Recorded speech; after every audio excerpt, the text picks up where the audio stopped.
Bueno, podríamos comenzar, Paula, ¿te parece? Ya tenemos varios que están unidos a la clase. Sí, ya son las 8:11, así. Sí.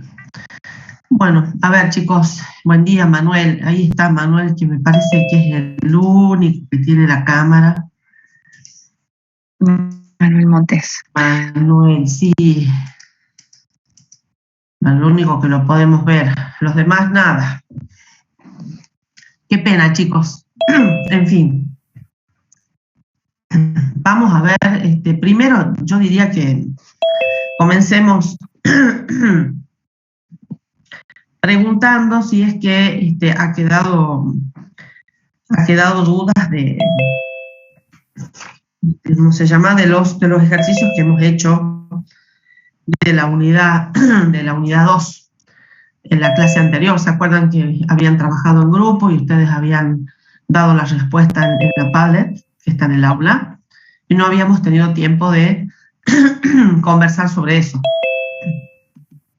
Ariel levantó la mano. A ver. Ahora la bajó. Ariel decía nada más. Bueno, capaz que no era para preguntar nada. Ahí estuvimos viendo algunas respuestas y parece que vamos a tener que aclarar algunas cositas, ¿sí? Para que todos estén con la respuesta correcta, digamos. El primer punto de ese ejercicio decía que la empresa, que era la empresa del estudiante, cerraba su ejercicio el 30 de junio del 2022.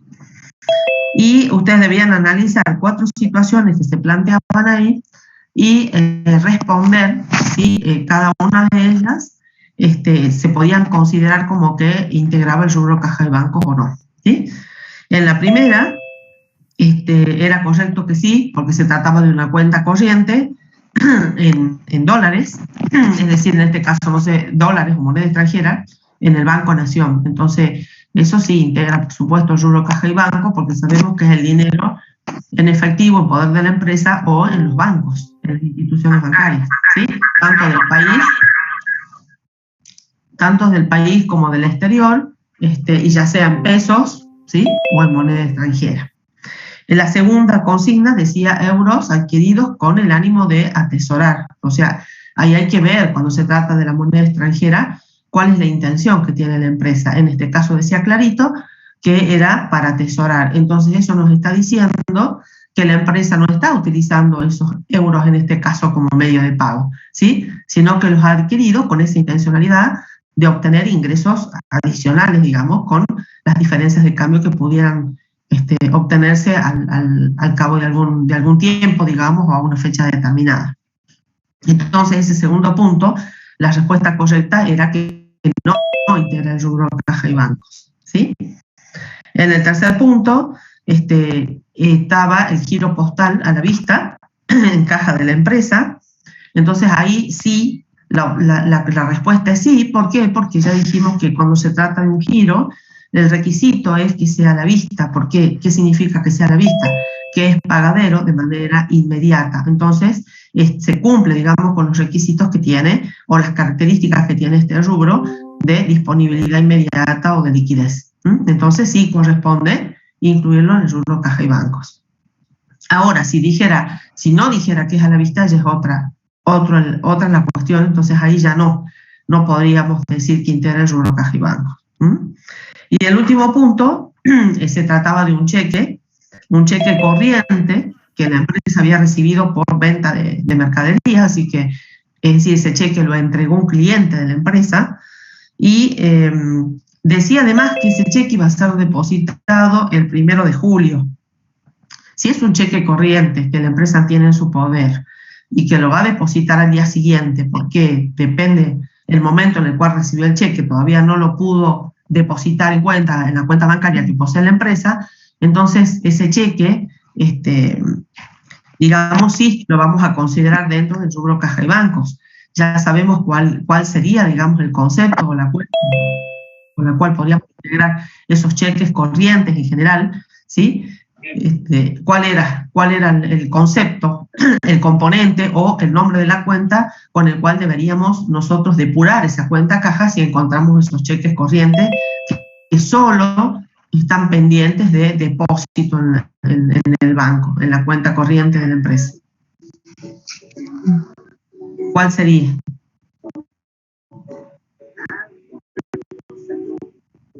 Valores a depositar.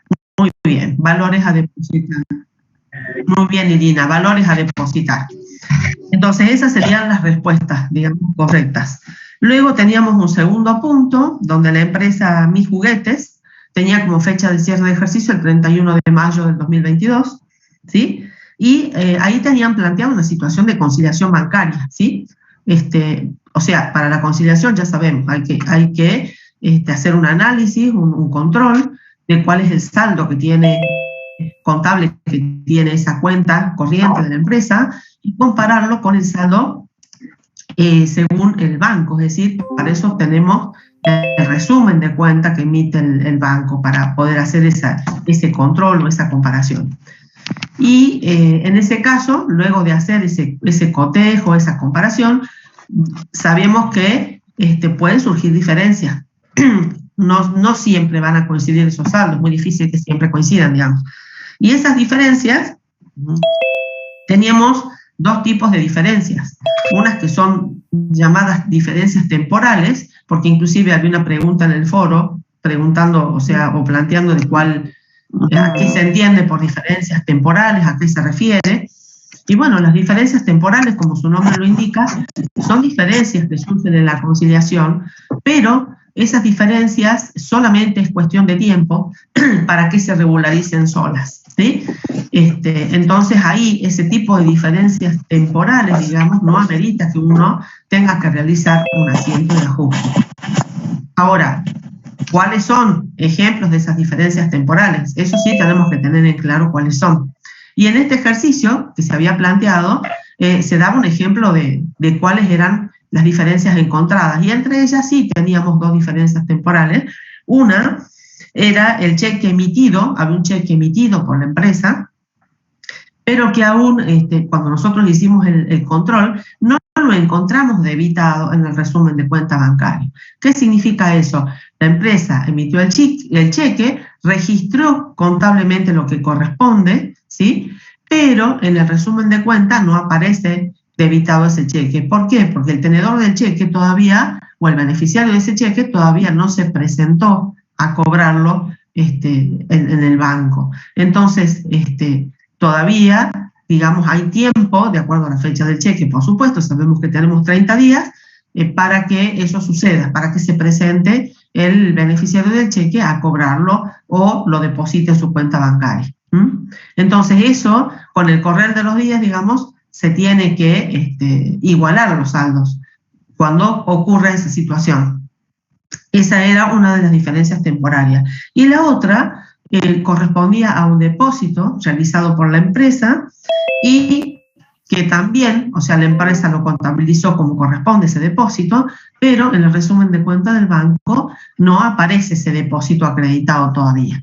Y ahí también sabemos, de acuerdo a lo que vimos, de que hay depósitos que requieren de X cantidad de horas de acreditación, depende de dónde es el cheque, es decir, si corresponde al mismo banco, si no corresponde al mismo banco y es de la misma plaza, o si no es del mismo banco y es de otra plaza diferente. Ahí tenemos que esperar muchas veces horas para que sea ese cheque acreditado, porque todo eso va al clearing bancario, ¿sí? Entonces, de eso va a depender, digamos. Entonces, esa situación también se va a regularizar con el correr de los días en que aparezca esa acreditación, salvo que ese cheque no tuviera fondos, pero esa ya es otra situación, digamos, particular. Y bueno, esas son las dos diferencias temporarias que había que ustedes tenían que mencionar.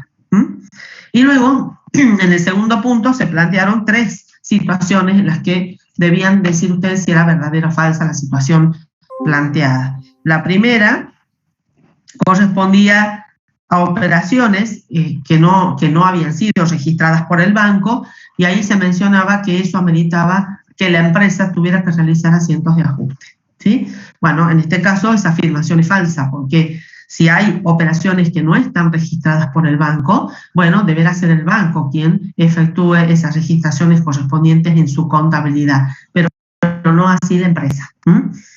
La segunda situación planteada correspondía a un depósito que se encontraba, un depósito bancario que se encontraba en el resumen de cuenta bancario, pero decía que no figuraba en el libro mayor de la empresa. Quiere decir entonces que ese depósito no fue registrado, que aún no está en el mayor, y decía ahí en ese caso, ¿cómo era esa? No me acuerdo bien. ¿Cómo decía esta? A ver, ahora me fijo. Esta sí que no me acuerdo cómo era.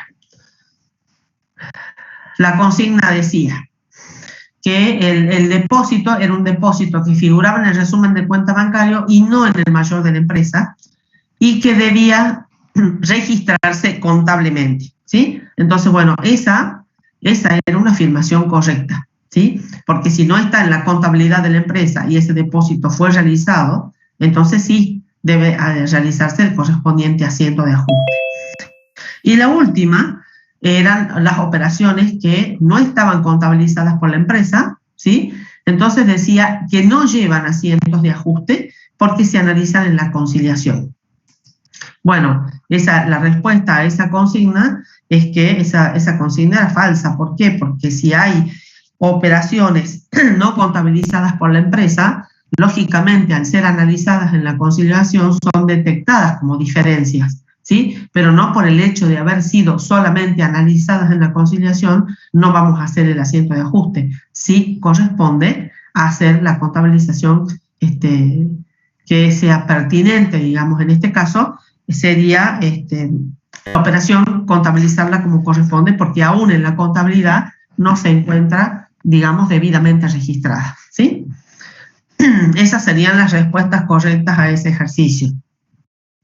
Bueno, no sé si quedó alguna duda con respecto a esto. Ustedes se acordarán qué es lo que, aparte tienen disponible en la página y para repasar qué es lo que contestó cada grupo. Entonces, con estas aclaraciones ya podemos estar tranquilos de cuál es la respuesta correcta, digamos, y volver a pensar, a repensar las situaciones planteadas para ver si ahora podemos contestarlas de manera correcta. Bueno, no sé si había alguna otra consulta en el foro que me esté olvidando.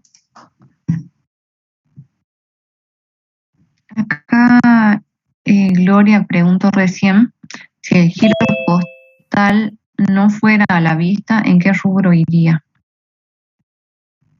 Giros postales podríamos ponerlo como un crédito, porque sería cobrar, depende de cómo haya sido emitido ese giro, ¿sí? Tiene que tener una fecha de cobro determinada, digamos. Entonces, en función a eso, es como lo vamos a registrar. Sería como un crédito todavía. Si no se lo puede cobrar en el momento, entonces sería un crédito a cobrar. Y después había en el foro, sí. Bueno, de diferencias temporales ya está. Preguntaba sí. Florencia Cabana, ¿a qué se refiere por imputación contable? Imputación contable.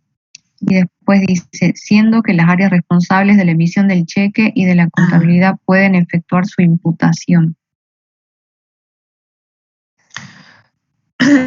Bueno, no sé, ahí medio que está mezclada la cuestión, no logro comprender bien cuál es el planteamiento, pero imputación contable significa que cuando uno tiene que registrar, cuando la empresa debe registrar alguna operación realizada, por supuesto, para registrarla debe determinar cuál es la imputación contable correcta a esa operación, ¿sí?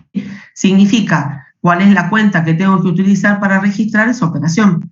Esa es la imputación contable, buscar en el plan de cuentas cuál es la cuenta que corresponde para reflejar, ¿no es cierto?, contablemente esa operación realizada por la empresa. Eso es imputar contablemente. No sé si se refiere a eso, no sé en qué parte lo ha leído o no sé en qué tema, quizás esté puesta de otra manera, en otro tema, no sé, no lo... tendríamos que ser más específicos para preguntar ahí. Bueno, ¿hay alguna otra pregunta?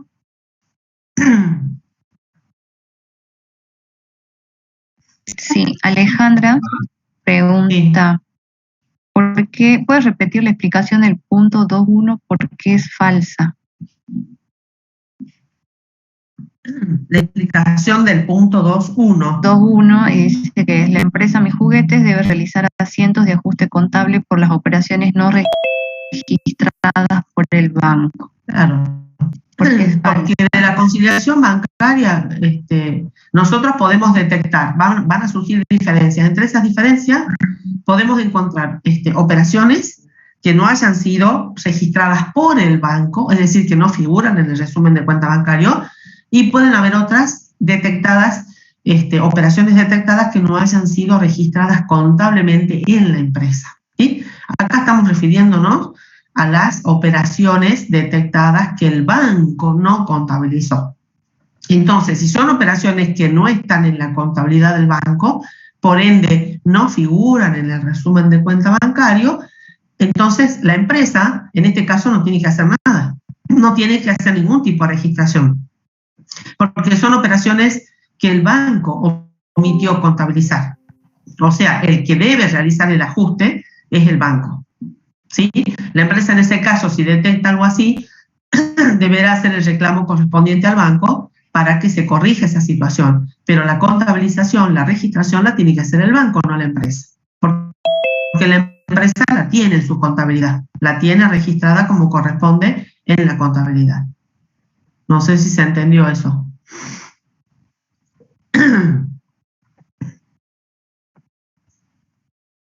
Alejandra era, ¿no? Sí, dice. Dice que sí. Bueno, perfecto. Muy bien. Yo tenía una pregunta. En el primer punto del Padlet, en cuanto a determinar si se incluyen o no dentro del rubro caja y bancos, no entendí bien por qué euros adquiridos por la empresa para atesorar no se incluye dentro del rubro. Porque están adquiridos para atesorar. ¿Qué significa? Que la empresa los compra, ¿sí? Los adquiere y los va a tener en su activo y no los necesita como medio de pago, digamos, no los ha adquirido, por ejemplo, para cancelar un pasivo que tenga con algún proveedor en el extranjero. ¿Sí? Eso es utilizarlo como medio de pago o a lo mejor por una cobranza, porque tiene algún cliente en el extranjero. Es decir, esos euros la empresa los adquiere. ¿Por qué? Porque los desea tener en su activo y especular con las diferencias de cambio. Y poder obtener ingresos adicionales, resultado de ¿qué? De las diferencias de cambio que puedan resultar favorables en algún momento. ¿Sí? Entonces, desde ese punto de vista, teniendo en cuenta cuál es la intención de la empresa, esos euros los vamos a tener, la tenencia de ese activo por parte de la empresa debe ser clasificada como una inversión. Claro. Y no como caja y bancos. Ah, bueno, profe, gracias. ¿Entendés eso? ¿Sí? Sí, sí. Es muy diferente. Ahí nosotros tenemos que analizar la intención. O sea, ¿para qué la empresa está adquiriendo dólares? ¿Para qué está adquiriendo euros? ¿Sí?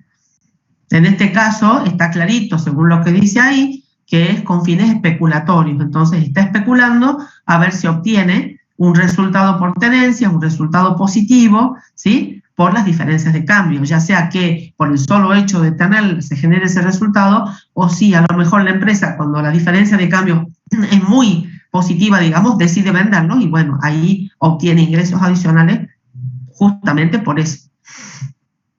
¿Sí? Claro. Más que nada por la inversión que por comprarlo, o sea, adquirir los euros como un medio de pago. Si vos los adquirís como medio de pago, quiere decir que lo estás utilizando o lo necesitas para el giro normal de la empresa, ya sea para cancelar pasivos en moneda extranjera o que los recibiste por una venta efectuada a un cliente del extranjero. Sí. ¿Sí? Sí, ya lo entendí, profe. Gracias. Muy bien, no hay por qué. Bueno.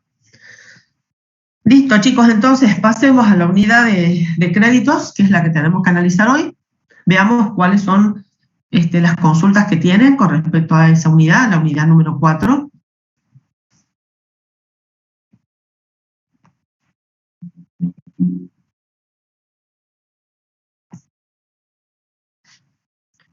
A ver, ¿qué dudas tienen?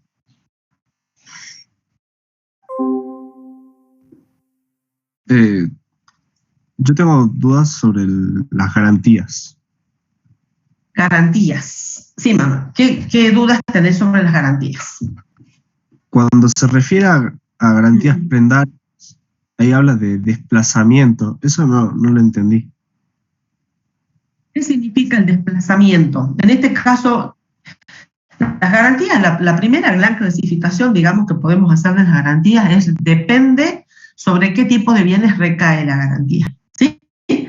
Vos me estás hablando de las prendarias, o sea que específicamente acá estamos hablando de bienes muebles. Porque cuando es inmueble, el bien sobre el cual recae la garantía, ya estamos hablando de una hipoteca. ¿Sí?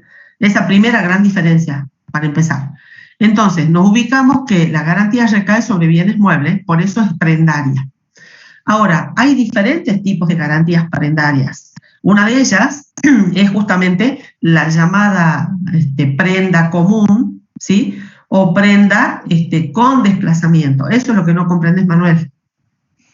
¿Sí? Significa que en este caso el deudor va a tener que entregar el bien afectado a la garantía y se lo va a tener que entregar al acreedor, o sea que el que va a estar en posesión del bien es el acreedor. Por eso se dice que es con desplazamiento. ¿Sí? ¿Por qué? Porque el bien que está afectado con la garantía debe ser entregado al acreedor. Eso significa con desplazamiento. Y la otra garantía, que es sin desplazamiento, es porque justamente recae sobre bienes que son bienes muebles, pero que son bienes muebles registrables. Es decir, por ejemplo, puede ser un automóvil, puede ser una maquinaria, ¿sí? Entonces, con ese tipo de bienes ya no es necesario el desplazamiento, no es necesario que el deudor entregue el bien y que el acreedor lo tenga en su poder. ¿Por qué? Porque como son bienes registrables, se registra la afectación de ese bien, de la garantía de ese bien, ¿sí? en el registro que corresponda. Entonces ahí ya no se hace necesario ese desplazamiento del bien puesto en garantía. ¿Comprendiste, Manuel? Sí, profe. Gracias. Bueno, entonces la prenda que es con desplazamiento ya no se hace sobre este tipo de bienes muebles que son registrables, se hace sobre otro tipo de bienes muebles, como por ejemplo pueden ser muebles o pueden ser joyas, ¿sí? Es decir, son bienes que no pueden ser, no son registrables, por eso es que la prenda tiene que ser sí o sí con desplazamiento. ¿Profe? Sí, Federico. Y sin desplazamiento agrario son los campos, ¿no? Las tierras. ¿Cómo, Federico? Repetí, por favor, porque es como que se te cortó y no se entendió qué dijiste. En las prendas sin desplazamiento están una femina con registro y agraria. Esas son las tierras de los campos, puede ser, ¿no? No, en este caso no es la tierra. La prenda agraria es una prenda muy especial que está legislada por una ley, regulada por una ley especial, y se refiere la prenda agraria a cuando vos das en prenda maquinarias agrícolas, por ejemplo, ¿sí? Eso es una prenda especial cuando puede ser, por ejemplo, una máquina cultivadora, una máquina fumigadora, ¿sí? Esas son las prendas agrarias. O también se pueden hacer sobre los productos de la agricultura, ya sean que estén en pie, como por ejemplo los frutos que están en los árboles, o también puede ser cuando esos productos estén ya cosechados, ¿sí? Como se refiere a ese tipo, los bienes que están en garantía son de ese tipo, por eso es que se llama agraria, ¿sí? Pero son cosas muebles, porque si no, no estaríamos hablando de prenda, siempre estamos hablando de prenda. Entonces, los bienes dados en garantía, en este caso, por la prenda agraria, no puede ser un inmueble, un terreno, un campo, porque si no ya estaríamos hablando de ahí de una hipoteca, no de una prenda. Son bienes muebles siempre, eso no se tiene que confundir, ¿sí? Pueden ser también animales, ¿por qué no? Animales, productos, las plantas, maderas, ¿sí? Todo lo que esté afectado a esa actividad agraria, con excepción de la tierra. ¿Te queda claro, Federico? Sí, profe. Muy bien. Profe, con animales también se refiere a que sean ya sea de bienes de uso o de cambio, ¿no? Sí. Sí. Profe, y ya que estás hablando del tema, con respecto a las prendas, los que son sin desplazamiento con registro, Sí. ahí habla sobre prenda fija y prenda flotante. Pasa que lo estaba buscando en la bibliografía y no la encontraba, por eso es que no lo logré encontrar esa parte específicamente, los conceptos de ambos. ¿Y han visto la clase, chicos? ¿Le han prestado atención a la clase? ¿Ahí no está explicado? Pasa que yo quería encontrarlo en la bibliografía, y la que está, por ejemplo, no la encontré. Y no la encontré. Sí, no, ahí no la encontré. Estaba por ver otra bibliografía recién hoy, una que está de TLC y otra que me figura como Fowler, pero de básica. Claro. Lo que tienen que hacer, lo que pueden consultar para esto, pero va a estar con mucho más detalle y cosas que a lo mejor no se tienen que confundir, digamos, no vayan mucho al detalle porque no estamos estudiando, lo pueden consultar en el Código Civil y Comercial. El Código Civil y Comercial regula la prenda común, ¿sí? La prenda con desplazamiento, pero para la prenda esta, que es sin desplazamiento, esa está regulada que se llama prenda con registro o sin desplazamiento, está regulada por una ley especial, ¿sí? Ustedes busquen, googleen, digamos, y ahí les va a aparecer cuál es la legislación. Es la ley 15.348 la que regula la prenda con registro o prenda sin desplazamiento. Y en la prenda fija, ¿por qué se llama así? Porque esa prenda recae sobre bienes, siempre estamos hablando de bienes muebles, pero en este caso son bienes muebles registrables, ¿sí? Como lo comenté hace rato, por ejemplo, un rodado, una maquinaria, puede ser también un semoviente, un animal. ¿Cómo? No sé si alguien comentó algo. Esa es la prenda fija. Ahora, la prenda flotante ya recae sobre otro tipo de bienes muebles, como por ejemplo las mercaderías o las materias primas, ¿sí? En las empresas que son comerciales o industriales, ¿sí? Se recae sobre eso la prenda flotante, sobre ese tipo de bienes. Y cuando se refiere a mercadería, se refiere a cosas fungibles, por ejemplo, a 100 bolsas de azúcar, a bolsas de cereales, ¿sí? A eso se refiere. Esa es la diferencia entre una prenda fija y una prenda flotante. El tipo de bien dado en garantía. Siempre son bienes muebles, pero son diferentes tipos de bienes. Ok, profe. ¿Sí? Muy bien. Profe, disculpe, ¿qué ley era? ¿Qué número de ley? 15.348. Muchas gracias. No hay por qué. ¿Hay alguna preguntita más? No sé si en el chat están poniendo algo. No. En el Código Civil Comercial, ¿cuál era el número? El código, busquen el Código Civil y Comercial, el nuevo Código Civil y Comercial, ahí está regulada la prenda. La prenda. Prenda con registro. La prenda común o la prenda con desplazamiento. O sea, el código contempla las dos prendas, tanto la común como la común, digamos, sin registro, como la prenda con registro. Pero la prenda esta con registro tiene una ley especial que la regula.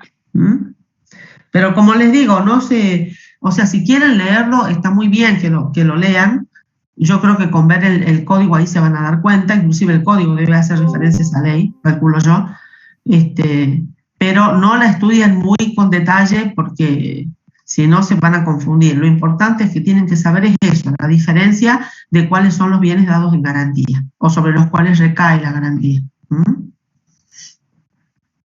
Bien. ¿Qué otra preguntita? ¿Qué otra consulta o duda tienen? Cuando dice distintos tipos de intereses, ¿cuándo ocurre eso de pago de intereses adelantados?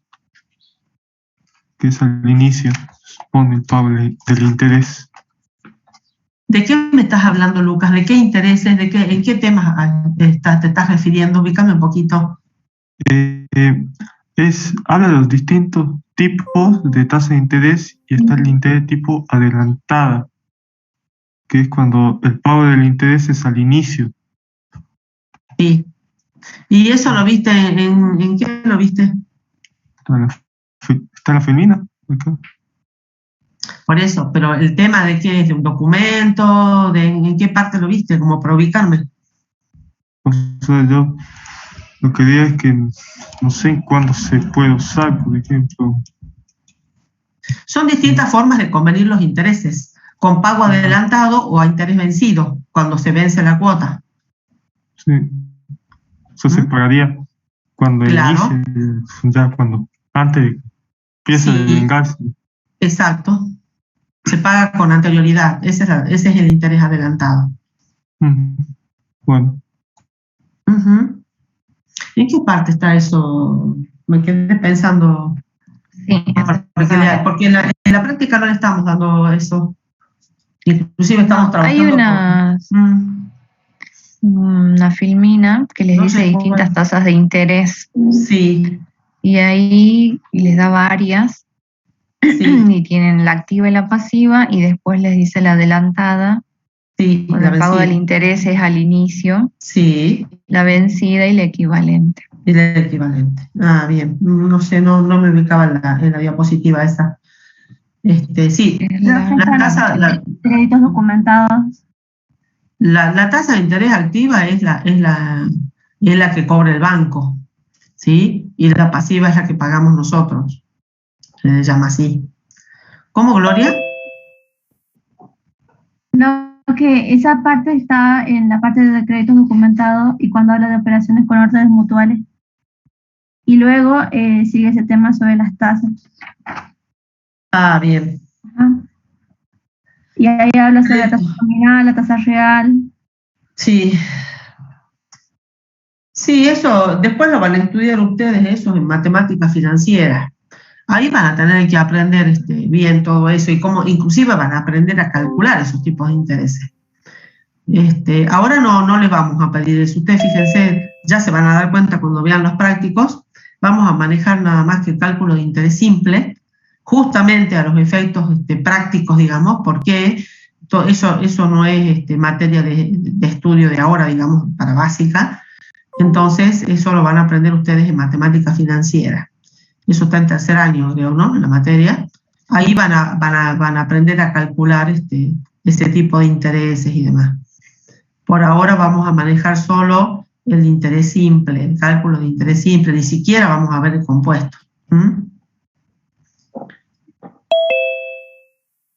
Sí, ahí Nazareno Cruz pregunta, cuando dice los descuentos otorgados por pronto pago son egresos financieros, ¿se refiere a que son pérdidas? Sí. Cuando la empresa realiza descuentos, otorga descuentos, por eso ahí dice descuentos otorgados, otorga descuento a sus clientes.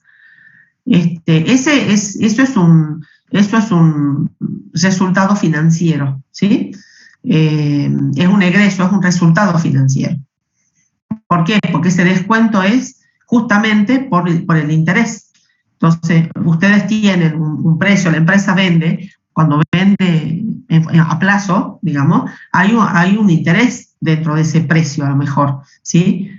Ahora, si el cliente dice, no, te pago de contado, o sea, eso sería el llamado precio de lista, digamos, ¿sí?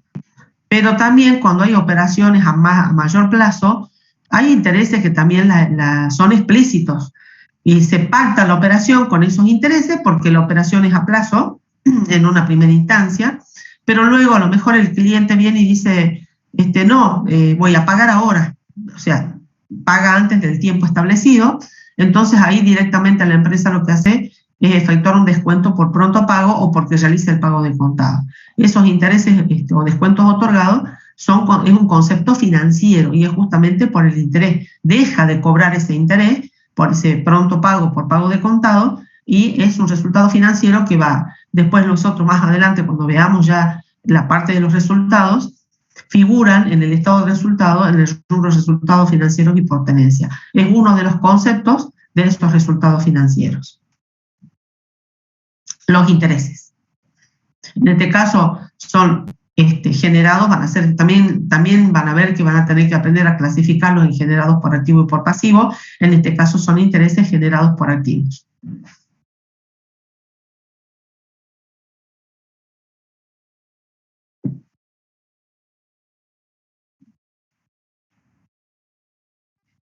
Gracias, profe.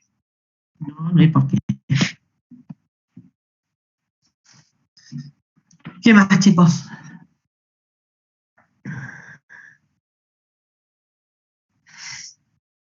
Vamos bien con las consultas. ¿Qué más? ¿Qué más han anotado ahí que les ha quedado duda? Miren que hay muchos temas acá en la unidad esta, ¿eh? Hay temas muy importantes, hay conceptos muy importantes que deben tener muy en claro. Y bueno, esto hay que darle tiempo para madurar esos conceptos. Sí, Lucas. El profe decía, por ejemplo, usted, en las previsiones para crédito incobrable, sí, que puede llegar a no ser regularizadora del activo. Entonces, ¿qué rubro sería cuando no es una regularizadora? La previsión para créditos incobrables, Lucas, es regularizadora del activo.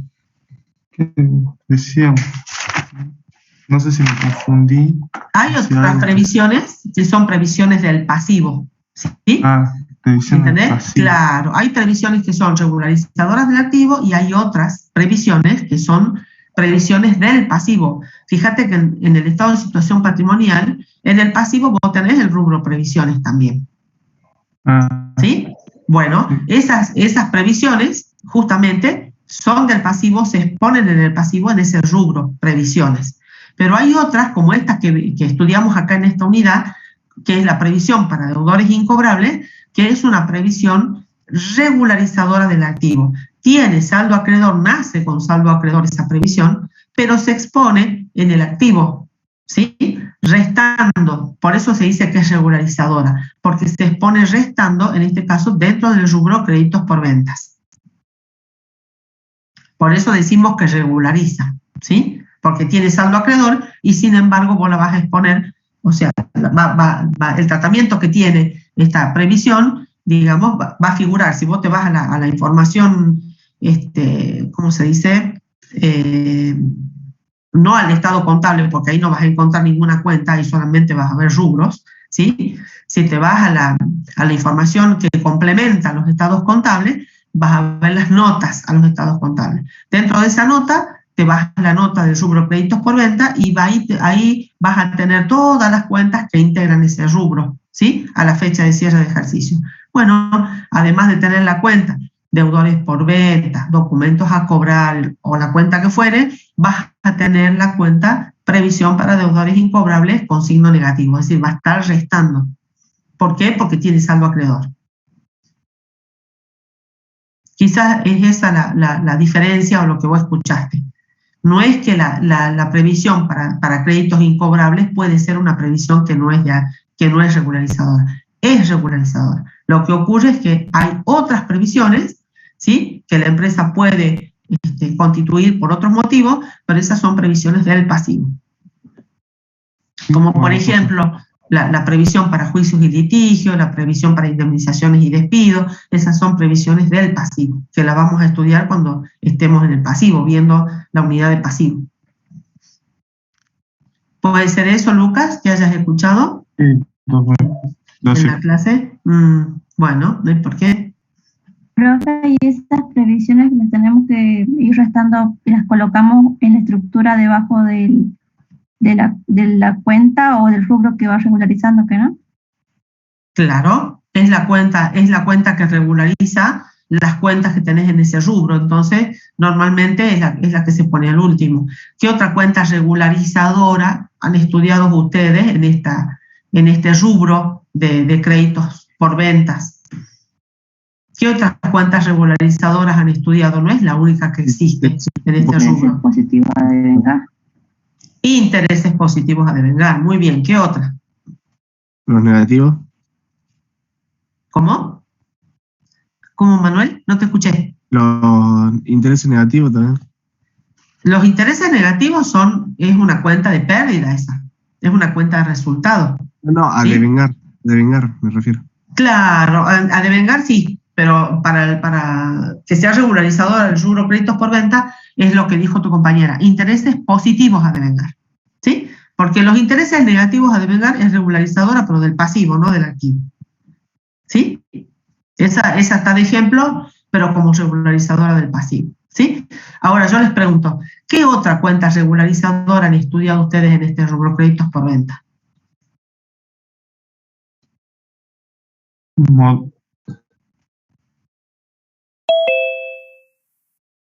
Documentos a cobrar descontados. Muy bien, esa es otra cuenta regularizadora.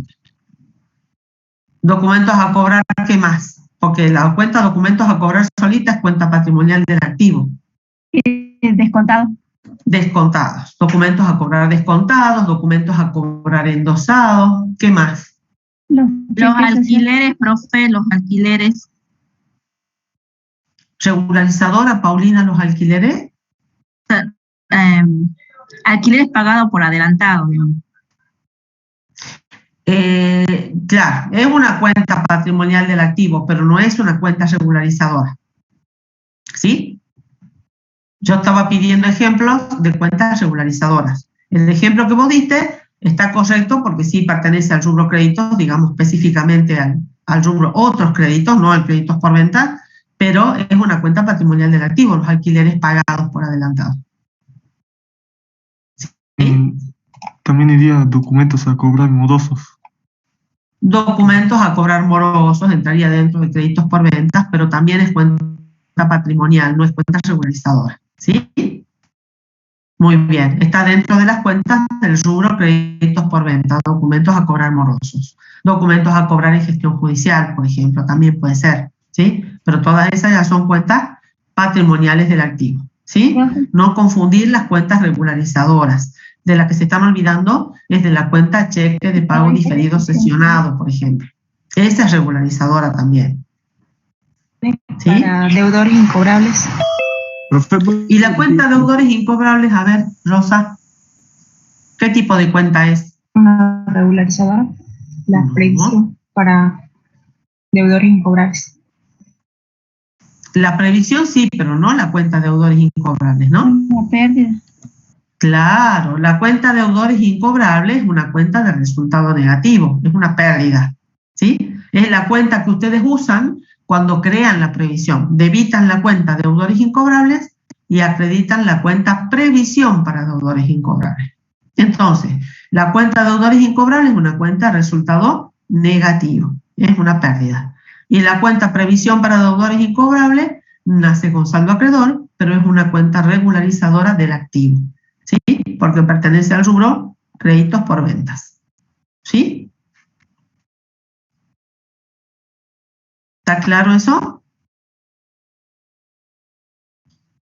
Hay que tener cuidado con las cuentas, ¿sí? Con los saldos de las cuentas, con lo que representa la cuenta. Tienen que tener clarita la clasificación de las cuentas, no confundir una cuenta resultado con una cuenta regularizadora. Profe, una pregunta en la diapositiva 8 de crédito con garantías, en la parte de prendas con bienes muebles, pregunta sin desplazamiento y con desplazamiento. ¿Qué significa eso? Y es lo que expliqué recién, Matías. No estabas vos, parece. ¿Qué significa garantía una prenda con desplazamiento? El desplazamiento se refiere a si el bien debe ser entregado, ¿sí? Al acreedor. Con desplazamiento significa que el bien que está afectado a la garantía, ¿sí? Tiene que ser entregado al acreedor, queda en poder del acreedor, el deudor lo tiene que entregar al acreedor.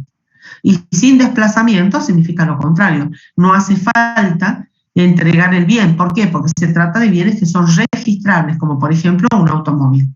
Entonces, cuando un vehículo está afectado a una garantía prendaria, esa garantía se va a registrar en el registro de la propiedad automotor. En el registro de la propiedad automotor, ahí si ustedes averiguan, va a decir, les va a dar un informe, les va a decir quién es el titular de ese rodado y también va a estar inscrita la prenda.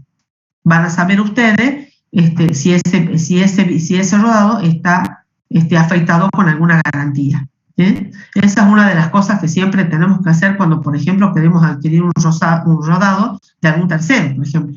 ¿Cómo sabemos que ese rodado no está afectado con una garantía? Tenemos que ir y pedir un informe en el registro de la propiedad automotor. Ahí nos dice realmente quién es el propietario de ese rodado y si ese rodado está afectado o no con garantía. Por eso, al ser un bien registrable y al poder registrar esa garantía en el registro de la propiedad automotor, es que no hace falta que el deudor entregue el rodado al acreedor. ¿Sí? Yo lo puedo afectar con garantía, lo sigo teniendo yo, ¿sí? Sé que está afectado con la garantía, que no lo puedo vender, pero lo sigo teniéndolo en mi poder hasta cuando cancele recién mi deuda con el tercero, recién ahí voy a poder desafectarlo de esa garantía, lo voy a poder liberar de la garantía. Y eso también se anota o se registra en ese registro de la propiedad automotor. La cancelación de la prenda. Fíjense que todo esto, esta garantía se instrumenta a través de un contrato de prenda. No es que de palabra nomás dice lo prendo al auto y lo pongo en garantía. Hay un contrato de prenda de por medio que debe ser inscrito en el registro de la propiedad del automotor. Y también cuando se cancela, ¿cómo? No, Alejandra pregunta qué otros bienes serían registrables además de los automotores. Una maquinaria agrícola, por ejemplo, un tractor.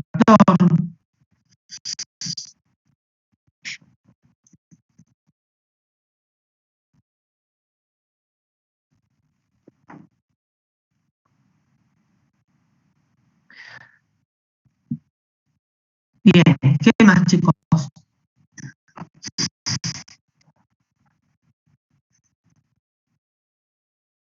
¿Qué otra pregunta?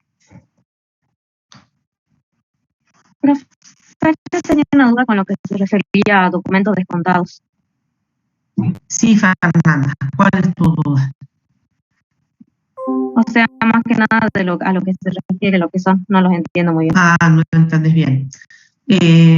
La empresa, cuando vende a plazos, ¿sí?, puede recibir un documento, un pagaré. Un cliente puede emitir un pagaré a favor de la empresa, ¿sí? Ese es el documento al cual nos referimos, un pagaré.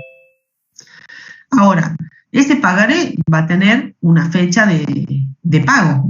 Va a decir el documento, el día tal, ¿sí?, pagaré a fulano de tal la cantidad de tantos pesos. Bueno, suponete que sea un pagaré a 45 días que recibe la empresa del cliente. ¿Qué tiene que hacer la empresa cuando recibe ese pagaré? Va a tener que esperar esos 45 días a que el cliente se presente y cancele su obligación, que cancele el pagaré, ¿sí? Esa sería, digamos, la operatoria cuando la empresa vende de esa manera. Ahora, ¿qué pasa si la empresa necesita ese dinero del pagaré ahora? Porque tiene alguna cuenta que debe pagar ahora, por ejemplo. Alguna cuenta con algún proveedor que necesita cancelar ahora, no puede esperar esos 45 días. Entonces tiene una alternativa para financiarse en ese caso. ¿Qué puede hacer? Puede ir al banco y puede descontar ese pagaré en el banco. ¿Qué significa esa operación de descuento? Significa que la empresa va a entregar el pagaré a favor del banco, lo va a endosar a favor del banco, se lo va a entregar. El banco es el que va a quedarse a esperar esos 45 días para cobrar ese pagaré, ¿sí?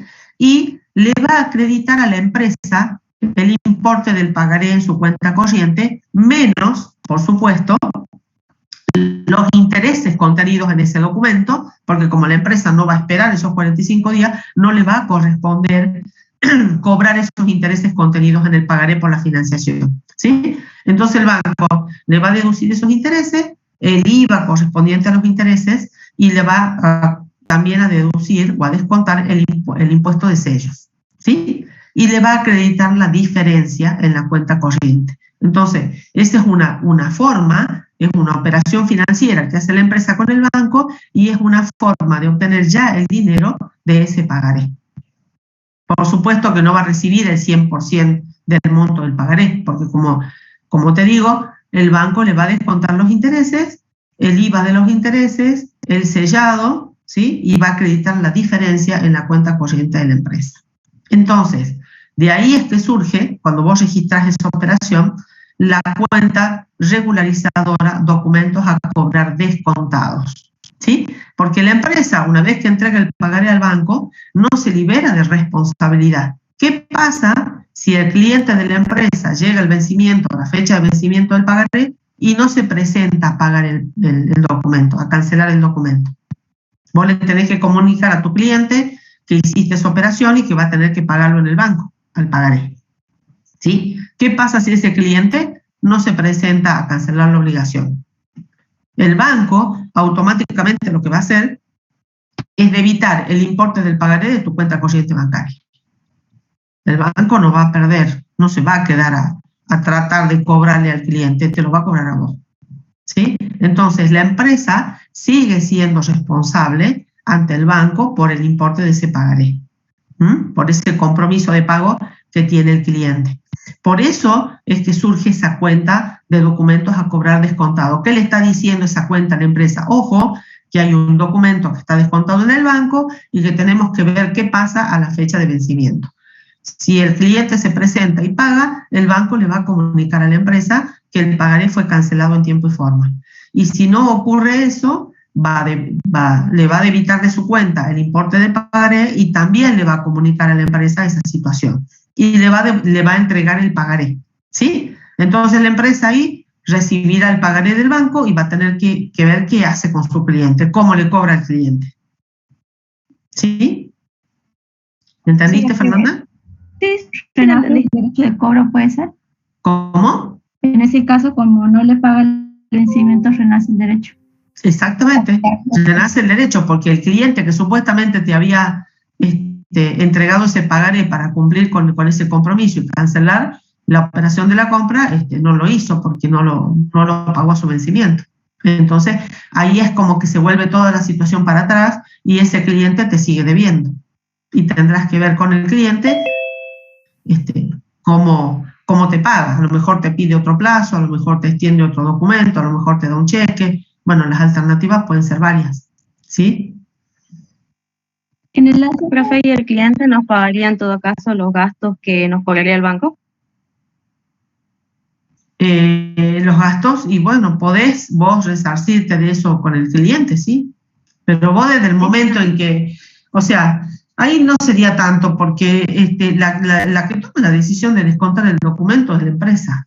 O sea, son riesgos que asume la empresa, son costos financieros que asume la empresa, que sabe que pierde el importe de los intereses, que va a tener que pagar un sellado por esa operación. Ahí yo no lo haría responsable al cliente, porque la decisión de hacer esa operación financiera es de la empresa. Claro. Ahora, si el cliente no pagó ese documento, sí vos le vas a tener que cobrar al cliente los intereses por la mora. Porque si tenía que cancelar hoy el documento y el cliente te pide una refinanciación y te dice, no te lo puedo pagar ahora, te voy a pagar dentro de 15 días, le vas a tener que cobrar intereses por esos 15 días, que vas a tener que esperar para que te pague. Eso es otra cuestión, ¿sí? Pero los intereses que el banco te descuenta, el sellado que vos tenés que pagar en el banco y el IVA de los intereses, eso no, porque eso es parte de la operación financiera que realizó la empresa con el banco. Claro. Porque quiso descontar el documento. Tomó la decisión de descontar el documento. Sí, ya entendí. Muy bien.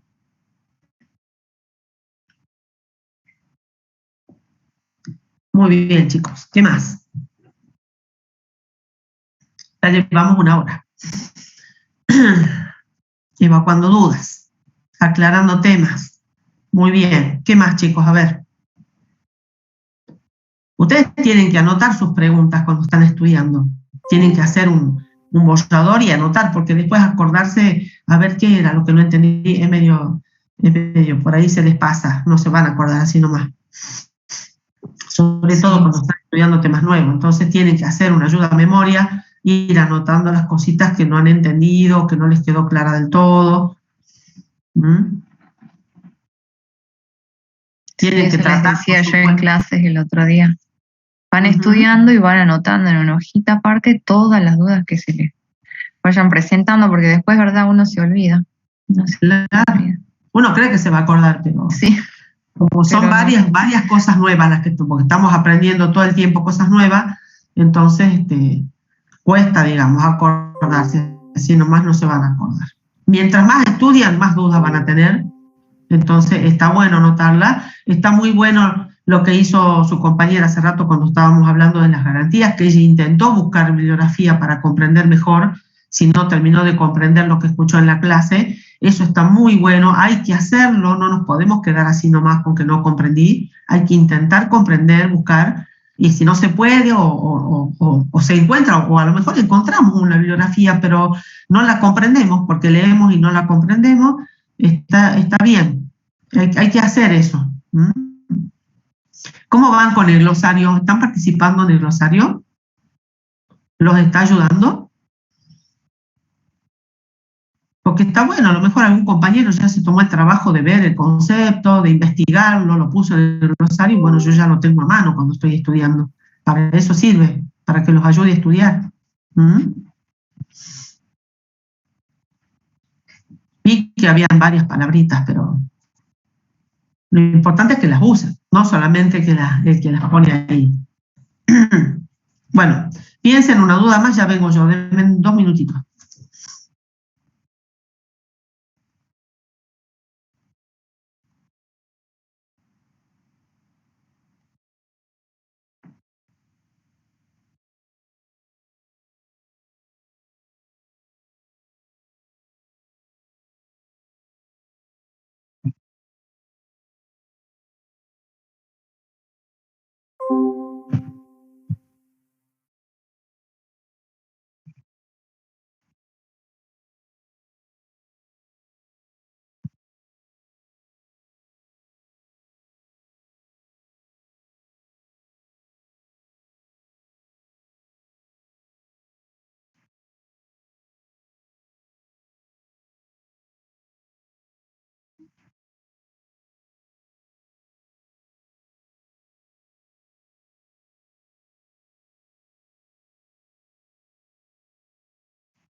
Bueno, continuemos. ¿Qué más, chicos?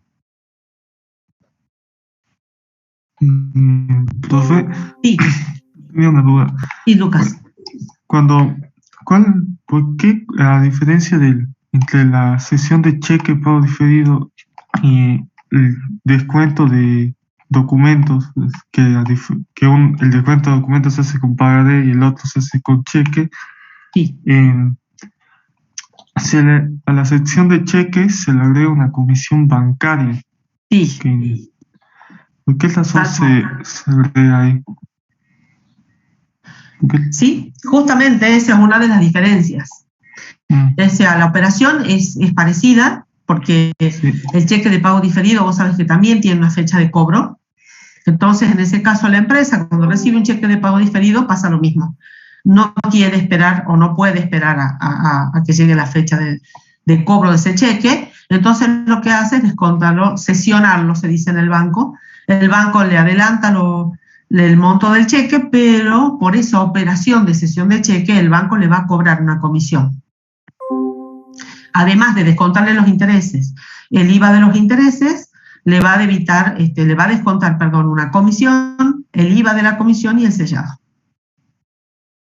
Ya, es como que esa operación es un poco más cara, digámosle así, porque tiene una comisión de por medio que el banco va a cobrar.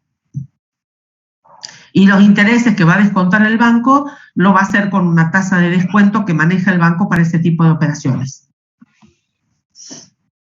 De acuerdo a la cantidad de días que yo estoy adelantando, el banco le va a adelantar el importe del cheque. ¿Sí? Eso lo calcula el banco con esa tasa de descuento. ¿Sí, Lucas? Sí. Es así tal cual vos lo estás diciendo, porque en la operación de descuento de documentos, fíjate, no está como vos decís, no está la comisión, el banco no cobra ahí una comisión, solamente descuentan los intereses, el IVA de los intereses y el sellado. En cambio, en la sesión de cheques no. Además de todo eso, tenemos la comisión que cobra el banco por ese tipo de operaciones, con su IVA. El IVA de la comisión está alcanzado con la tasa general del IVA, que es el 21%, mientras que los intereses que va a descontar el banco en esa operación de cesión de cheque de pago diferido están alcanzados con una alícuota diferencial del 10,5%.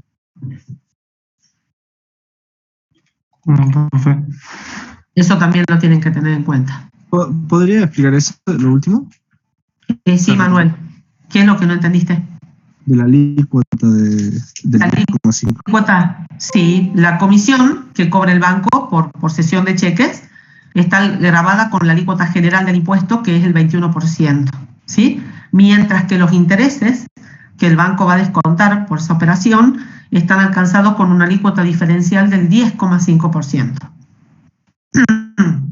Esos intereses, el banco te va a descontar los intereses y el IVA de los intereses con un 10,5%. No el 21, sino el 10,5%.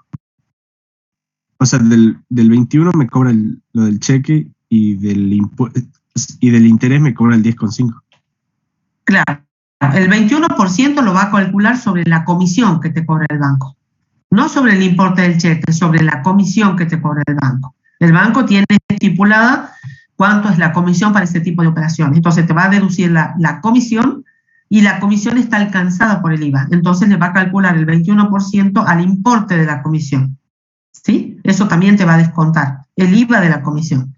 Te va a descontar los intereses, ¿sí?, calculados a una tasa de descuento que maneja el banco para este tipo de operaciones, y el IVA de los intereses, que es del 10,5%.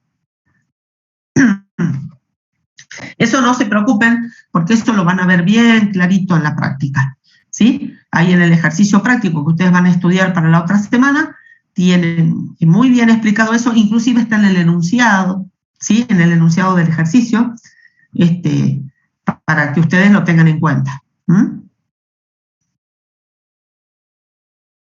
Muy bien, ¿qué más? Alejandra dice, tanto en el descuento de pagaré, la cesión del cheque, ¿ambos se endosan al banco? Sí, ambos documentos deben ser endosados a favor del banco para que el banco los pueda cobrar. Entonces el cliente va a tener que ir a cancelar ese documento al banco, y el banco va a acreditar para, digamos, el importe del cheque cuando llegue la fecha de vencimiento. Ahí el cliente ya no tiene que ir a pagar, lo único que tiene que hacer es tener los fondos en su cuenta corriente nada más, para que el banco pueda cobrarse el importe del cheque. La forma en la que nosotros, la empresa, cuando digo nosotros, siempre nosotros nos ponemos en el lugar de la empresa, como si fuéramos la empresa. Cuando hacemos este tipo de operaciones con el banco, tenemos que transferir el derecho de cobranza de estos documentos, y la forma de hacerlo es a través del endoso. O sea, el nuevo beneficiario pasa a ser el banco, tanto del pagaré como del cheque.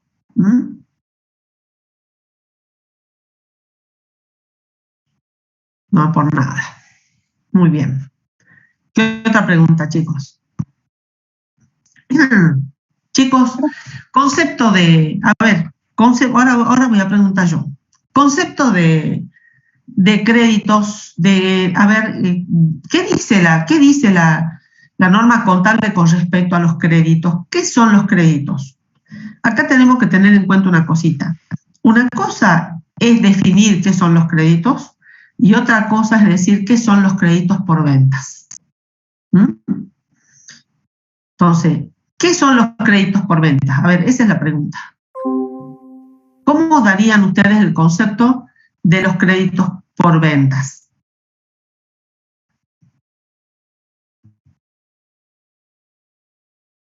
Porque hay derechos.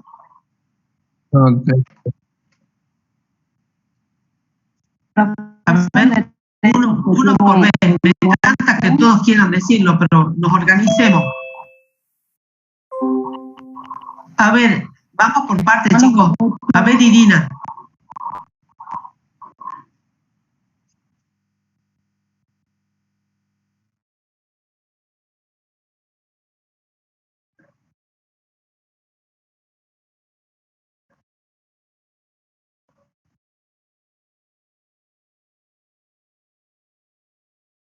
Bien, pero esa aclaración que hiciste al último es la que tenés que decir. Silencian los micrófonos, chicos, a ver, si no hay un eco y no se entiende mucho lo que decimos. El concepto que dio Irina está correcto, pero con la aclaración que hizo al último. Porque si yo digo que los créditos por venta son los derechos que tiene la empresa de percibir sumas de dinero, Irina dijo sumas de dinero, no solo sumas de dinero, ¿qué más? Bienes y servicios también puedes percibir. Muy bien, bienes y servicios. Ahí vamos completando el concepto, muy bien. Entre todos lo vamos a hacer bien, ¿sí? Y además Irina dijo que provienen de la actividad normal o de la actividad habitual de la empresa. Si yo digo eso, voy a estar incluyendo, puedo llegar a incluir, ¿sí?, conceptos que no corresponden a los créditos por ventas. Tengo que ser más específico cuando lo digo. Tengo que decir que provienen de la venta de bienes o servicios, ¿sí?, que sí, lógicamente, hacen a la actividad habitual de la empresa. Pero tengo que decir que son provenientes esos créditos de la venta de bienes o servicios. Por eso se llaman créditos por ventas. ¿Sí? A mí la norma me obliga, me dice que yo tengo que específicamente clasificar como créditos por venta esos créditos, solamente esos, los provenientes de la venta de los bienes o servicios, depende cuál sea la actividad a la cual se dedica la empresa. Si es una empresa comercial, será proveniente de la venta de mercaderías. Si es una empresa prestadora de servicio, serán los créditos provenientes de la venta de esos servicios, de la prestación de esos servicios. ¿Sí? Solamente esos son los créditos por venta. Todo lo demás, créditos, ¿sí?, son clasificados como otros créditos. Esa es una diferencia muy importante que la tienen que tener en cuenta cuando se les pide un concepto. Cuidado con el concepto de cada uno de los rubros. Hay todas las palabras que yo tengo en el concepto y que las estoy leyendo, tienen su significado y su razón de ser. Por eso están en el concepto. Eso me está diciendo algo. ¿Sí? Entonces, si yo estudio eso, lo tengo que razonar. ¿Por qué dice esto? Entonces, no es suficiente que yo diga, no está correcto del todo que yo diga que son los créditos provenientes de la actividad normal de la empresa. Porque si yo digo actividad normal de la empresa, ahí estoy incluyendo otro tipo de operaciones que son habituales en la actividad de la empresa, pero no provienen de la venta de la mercadería o la prestación de servicios. ¿Sí? Y los créditos por ventas provienen de eso, de la venta de bienes o la prestación de servicios.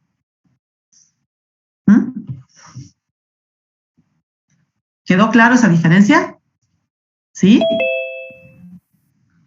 Muy bien. Entonces, los créditos por venta de bienes o servicios que no provienen de la actividad entrarían otros créditos. Que no provienen de la actividad, ¿qué actividad no? La actividad principal o habitual de la empresa. Bueno, no hablemos de actividad principal o habitual, hablemos de venta de bienes o servicios. ¿Sí? Ah, bien, bien. Todo lo que no es venta, todos los créditos que no provienen específicamente de la venta de bienes o servicios, van a otros créditos. ¿Sí? Claro, o sea, por ejemplo, si vendía un bien de uso o algo que no es. Claro, exactamente. Este sería un ejemplo de otros créditos. ¿Sí? Ahí en otros créditos podemos encontrar diferentes tipos de créditos. ¿Sí? Ahí hay una clasificación también dentro de otros créditos. ¿Cuál es la clasificación? Hay una clasificación en 3 grandes grupos en los cuales podemos nosotros encuadrar los distintos tipos de otros créditos que la empresa puede tener. ¿A qué clasificación me refiero? Los derechos de cobranza, uso y goce y de compensación. Muy bien, exactamente. Esa es la clasificación. No es lo mismo un derecho de cobranza que un derecho de uso o goce y un derecho de compensación. No es lo mismo. Entonces, eso tenemos que tener en claro también. ¿Sí? Prestarle mucha atención y tenerlo en claro. Y aparte el concepto de otros créditos, ahí la norma dice, ¿no? Siempre que no corresponda clasificarlos en otro tipo de activos. Entonces, yo para poder hacer eso tengo que tener muy clarito y saber bien cuáles son los rubros que integran el activo. ¿Sí? Y qué es lo que abarca cada uno, qué concepto es cada uno, comprende cada uno. Para no equivocarme a la hora de clasificar un activo y decir, ¿es del rubro o no pertenece al rubro? Porque saber el concepto como lorito de memoria no sirve. Yo tengo que poder aplicar ese concepto para poder discernir una situación y decir, bueno, a ver, como el ejercicio que repasamos recién de Caja y Banco, ¿por qué es Caja y Banco y por qué no? O sea, yo digo, bueno, sí, a ver, eso sí es Caja y Banco. Y si yo les pregunto por qué, justifiquen por qué ustedes dicen que es Caja y Banco. ¿Por qué dicen que es créditos por venta o no es créditos por venta?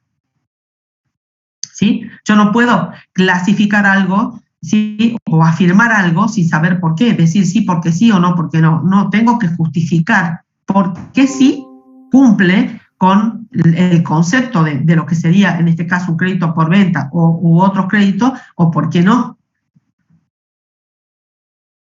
Eso tengo que lograr, tengo que poderlo hacer, ¿sí? No porque me suena, no porque yo lo vi alguna vez en algún asiento, sino que lo tengo que comprender, tengo que manejar ese concepto, ¿sí? Y para eso lo tengo que razonar varias veces, lo tengo que razonar, no hay vuelta. ¿Qué más, chicos? ¿Qué otra duda?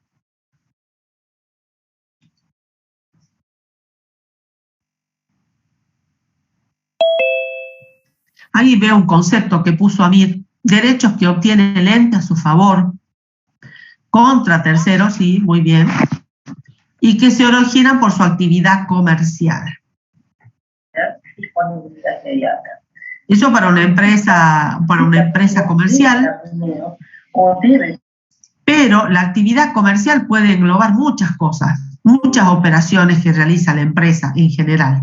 Entonces, vuelvo a insistir, acá hay que acotar: créditos por ventas son los que provienen de la venta de los bienes y servicios. Si es actividad comercial, será de la venta de mercadería. Si es una prestadora de servicio, de la prestación de servicio. Lo tengo que encuadrar de esa manera para yo dar el concepto como corresponde, de lo que son los créditos por venta. ¿Sí? Está muy general ese concepto.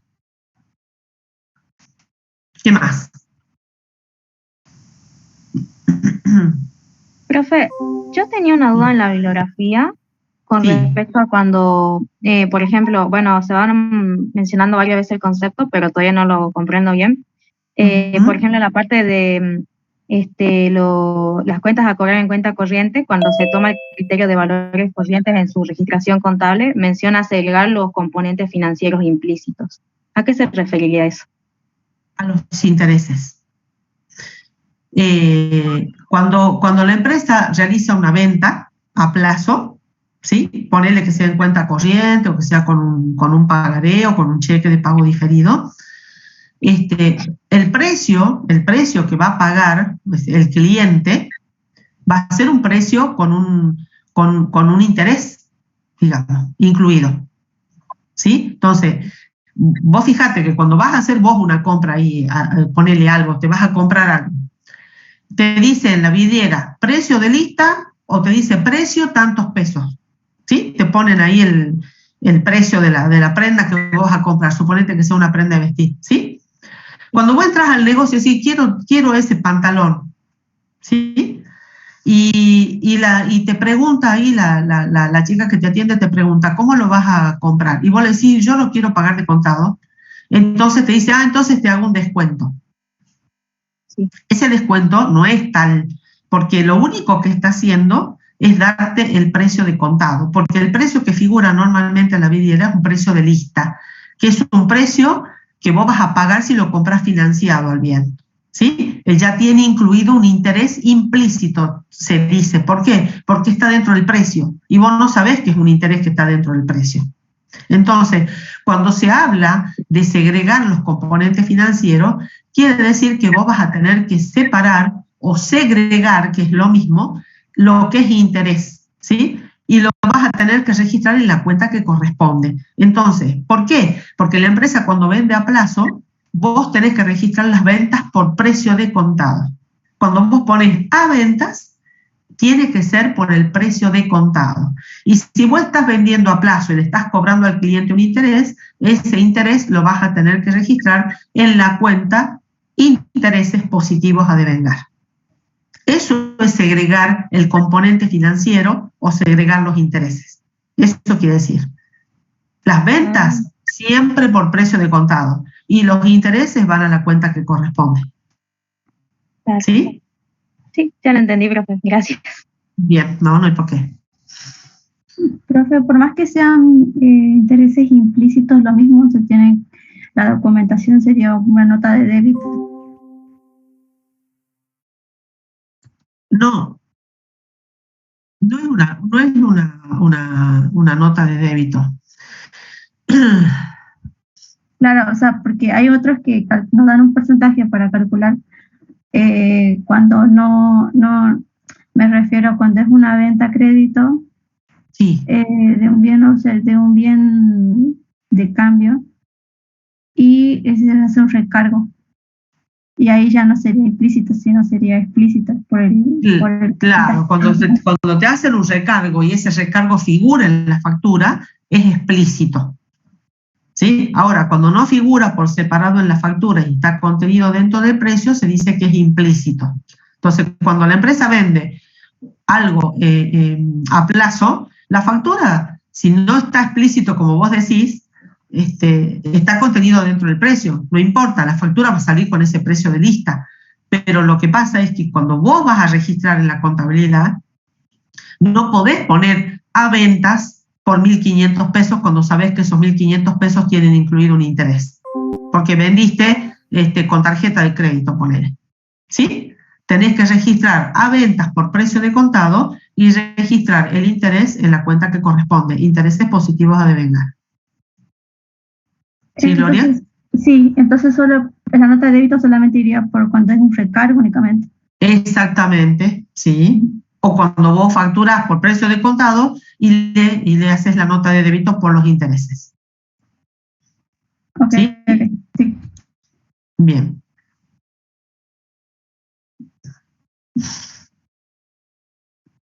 Muy bien. ¿Qué más?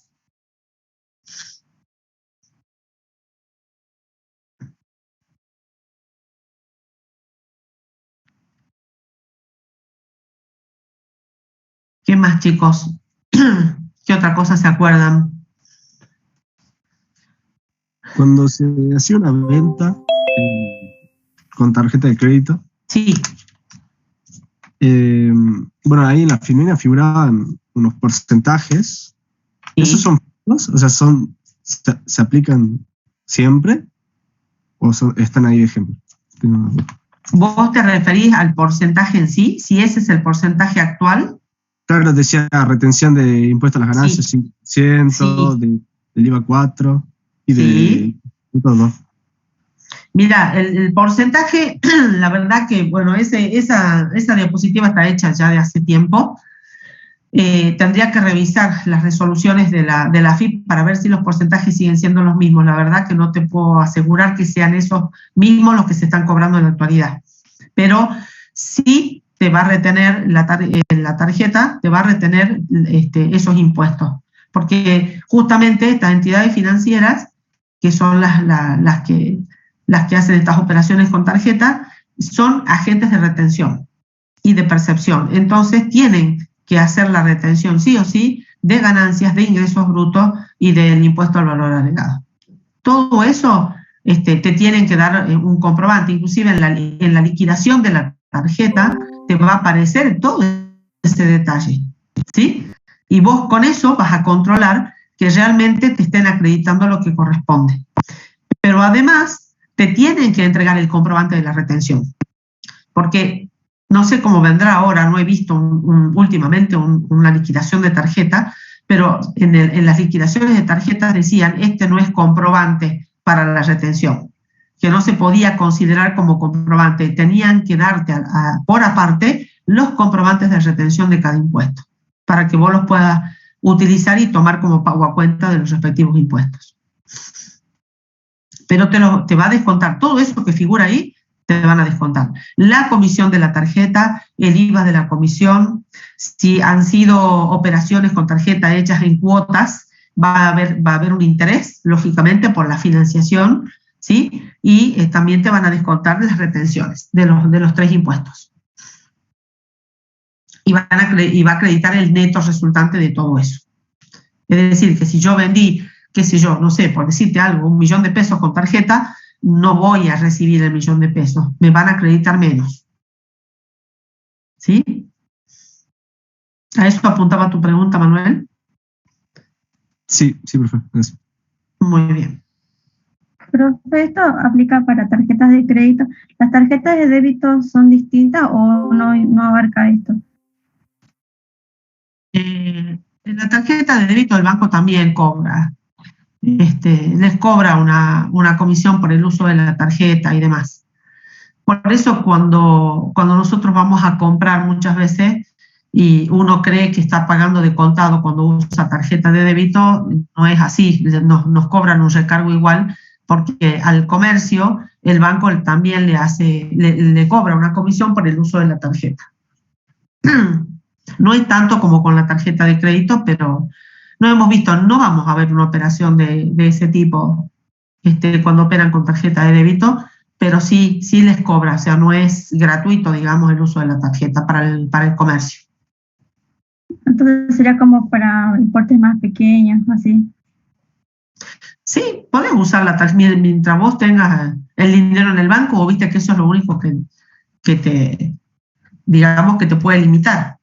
Porque ahí sí o sí tenés que tener el dinero en la cuenta para usar la tarjeta de débito. Ajá, bien.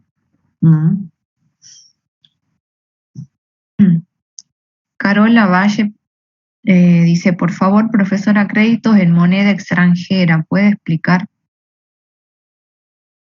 Cuando la empresa efectúa una venta, en este caso sería una venta a un cliente del exterior, digamos, para que sea en moneda extranjera, ¿sí?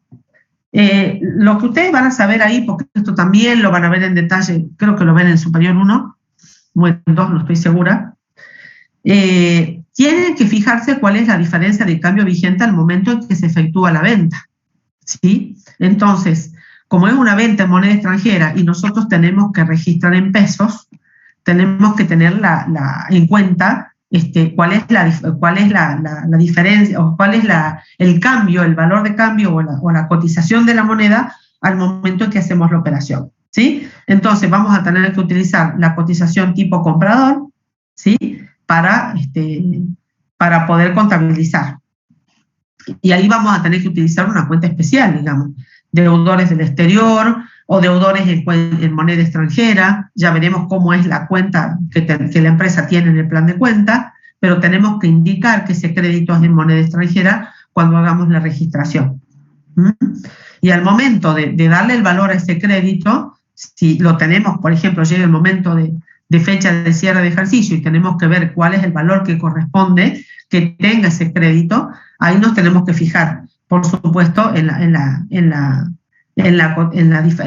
valor de cambio o en la cotización vigente a ese momento, a la fecha de cierre de ejercicio, comparar con la cotización con la cual nosotros hemos registrado en el momento de la venta, con el cual surgió ese crédito, y bueno, la diferencia es la que vamos a tener que registrar como diferencia de cambio. Es eso. Nada más que eso, porque no vamos a hacer ejercicios tampoco de este tipo, digamos, de operaciones en moneda extranjera.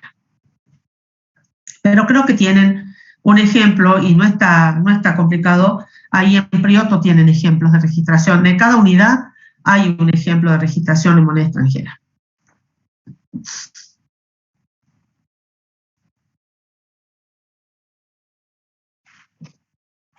No hay por qué, Carola. Si querés ver un ejercicio de Prioto y si no lo comprendés, bueno, lo podemos analizar.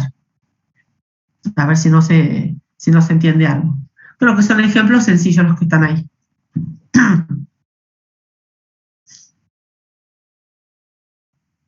Quizás podríamos incorporar un ejercicio pequeño para que tengan de ejemplo, por lo menos. Lo tengamos en cuenta para los prácticos. Sí.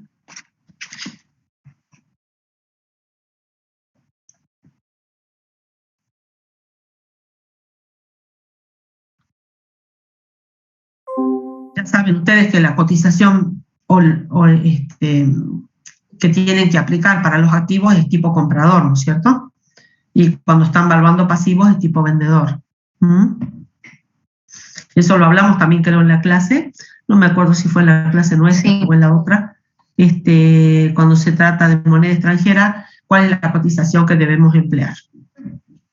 Dijimos que teníamos que ponernos en el lugar del banco, ¿sí? Para saber. No sé si se me ocurrió la duda. ¿Se toma el valor oficial o el blue poner, por ejemplo? No, el oficial. El oficial. El oficial, siempre el oficial. Es más, como documentación respaldatoria tenés que tener el informe de cotización que vos obtengas, por ejemplo, de una página del banco o de alguna revista o diario financiero, ¿sí? Tenés que poder justificar que vos hiciste esa registración contable con alguna documentación de respaldo. ¿Cómo era la documentación? Disculpe. Y puede ser algún diario financiero que te publican las cotizaciones todos los días, no solamente de la moneda extranjera, sino de los títulos y acciones que cotizan en la bolsa, por ejemplo, o también tenés la cotización que publica el Banco Nación.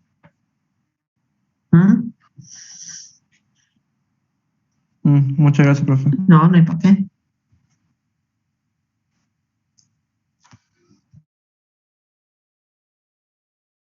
Sí.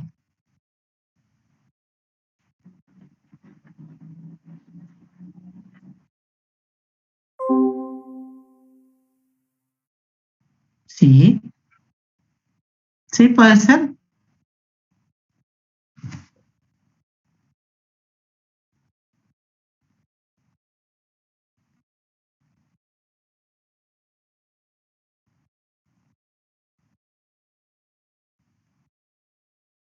Sí. Así es. Todo lo que es en moneda extranjera tiene que estar registrado como corresponde en la cuenta, indicando que es moneda extranjera, tanto los activos como los pasivos, ¿sí?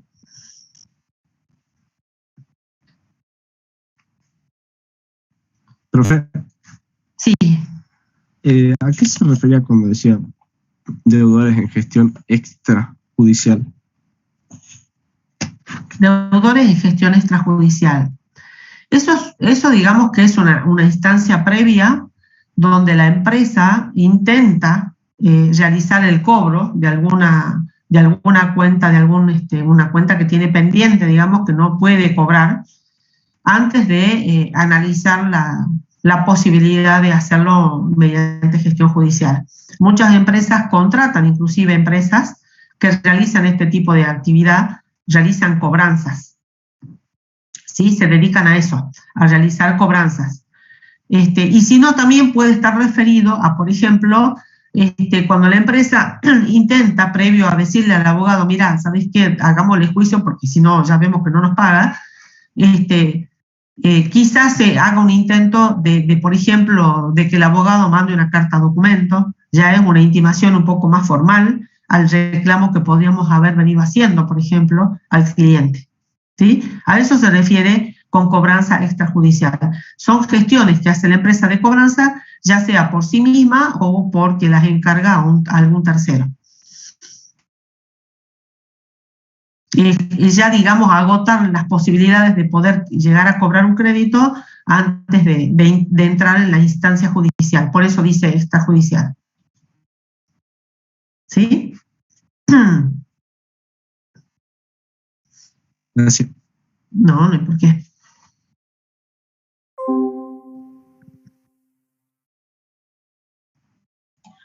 Profe. Sí. Sí, Lucas. Cuando se da el caso de que, por ejemplo, cuando se dio el caso de que el crédito incobrable es mayor que la prevención para el crédito es mayor al crédito incobrable, se crea la cuenta recupero previsión. ¿Cómo sería esa cuenta?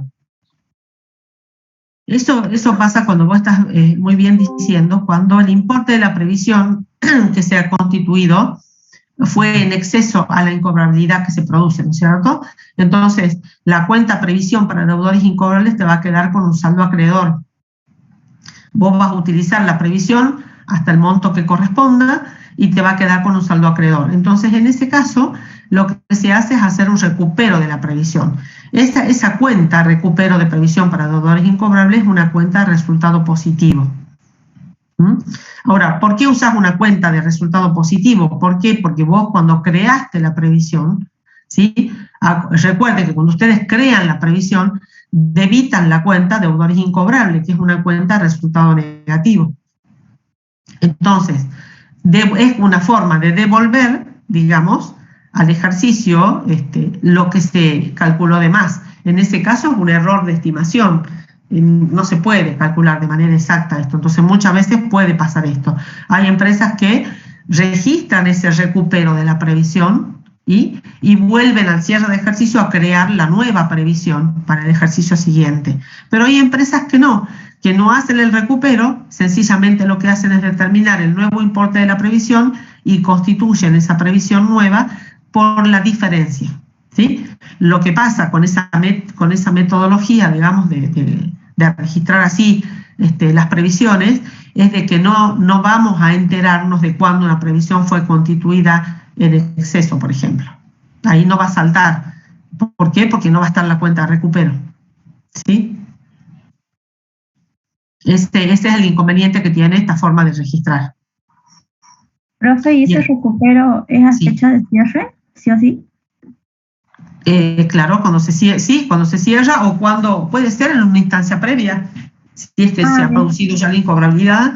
Normalmente, ¿qué se hace? Sí, se espera hasta el cierre de ejercicio, porque así como se presentó ese incobrable, a lo mejor puede surgir otro hasta que llegue la fecha de cierre de ejercicio. Entonces, ¿cuándo vamos a estar seguros nosotros que la previsión ha sido constituida en exceso, digamos? Cuando llegue la fecha de cierre de ejercicio, ¿sí?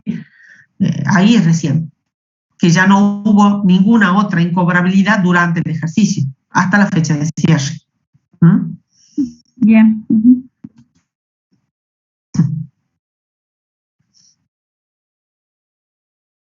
Hay quienes, inclusive hay autores que no utilizan el recupero de la previsión, sino que directamente cuando pasa esto, lo que hacen es contabilizar un área. ¿Por qué? Porque si yo, cuando constituí la previsión al cierre del ejercicio anterior, utilicé la cuenta de deudores incobrables, estoy afectando el resultado del ejercicio anterior. Y si yo tengo durante este ejercicio un remanente de esa previsión constituida en el ejercicio anterior, lo lógico es que yo devuelva ese remanente al ejercicio que le dio origen a la previsión. Entonces lo consideran como un área, como un ajuste de resultados de ejercicios anteriores, y no lo toman como una cuenta de ganancia de este ejercicio, que sería el recupero, contabilizar con el recupero. Pero esos son criterios. Así como eso vamos a encontrar varios criterios. Son opiniones diferentes que hay en distintos autores. Vendría a ser como que yo con ese ajuste de resultados de ejercicios anteriores estoy corrigiendo como dije recién, un error de cálculo, una estimación que no fue correcta, digamos. Entonces, la tengo que subsanar en el ejercicio del cual surgió. Yo consideré en el ejercicio anterior un deudor incobrable en exceso, entonces ahora lo que hago es devolverle a ese ejercicio el sobrante, digamos, el exceso de la previsión que constituí. Pero creo que en la práctica nosotros vamos a ver el recupero. Vamos a hacer un ejercicio con ese criterio, digamos, de registrar el recupero de la previsión como resultado de este ejercicio.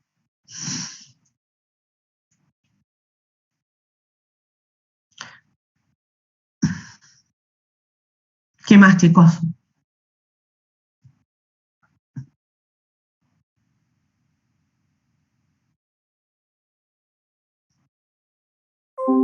¿Qué otra duda? Vamos a hacer una actividad, ¿quieren? Tenemos una actividad en el aula, pero esta la vamos a hacer solitos cada uno y la discutimos un momentito porque es algo muy fácil, ¿sí?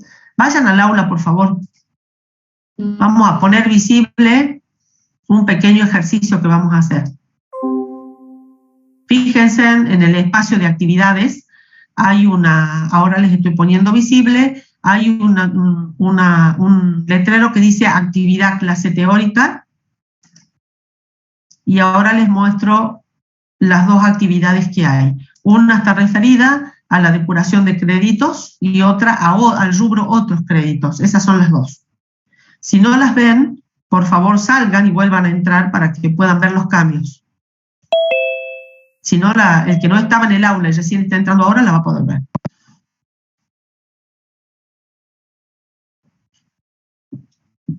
Veamos la primera, la que dice